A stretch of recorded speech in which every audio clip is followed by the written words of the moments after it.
Il s'appelait Francis.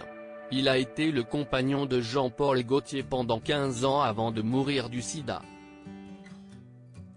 Si est pour lui que le couturier a choisi de s'engager en faveur du SIDAction. Si est avec émotion que Jean-Paul Gaultier a accepté de partager un cliché intime de son compagnon, une photographie prise par Jean-Baptiste Mondino. Il est mort du sida en 1990, à un moment où il n'y avait pas encore le médicament qui pouvait faire durer plus longtemps. Lui il est passé juste avant. Le médicament est arrivé 3 mois après, a avoué le couturier.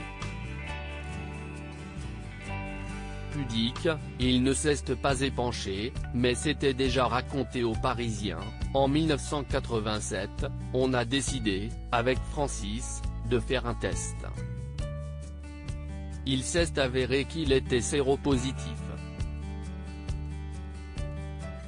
L'annonce a été, pour moi, comme un coup près. À cette époque, on savait qu'il n'y avait aucune issue. Tous les gens mouraient. Jean-Paul Gaultier avait également confié, fin 1990, il est entré à l'hôpital pour ne plus en sortir, sauf à la fin où on a préféré l'avoir à la maison. Jean-Paul Gaultier lance un appel sur le plateau de Quotidien, il est revenu sur le contexte, l'époque où son compagnon avait contracté la maladie. Depuis 82-83 on avait entendu parler de ça mais on savait pas trop comment c'était, comment ça s'attrapait.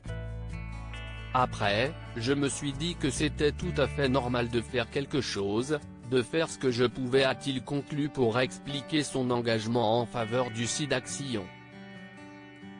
Jean-Paul Gaultier a tenu à nouveau à rappeler, comme il l'avait déjà fait dans les colonnes du Parisien, je mène ce combat pour lui, mais aussi pour les jeunes qui n'imaginent pas qu'ils peuvent être contaminés.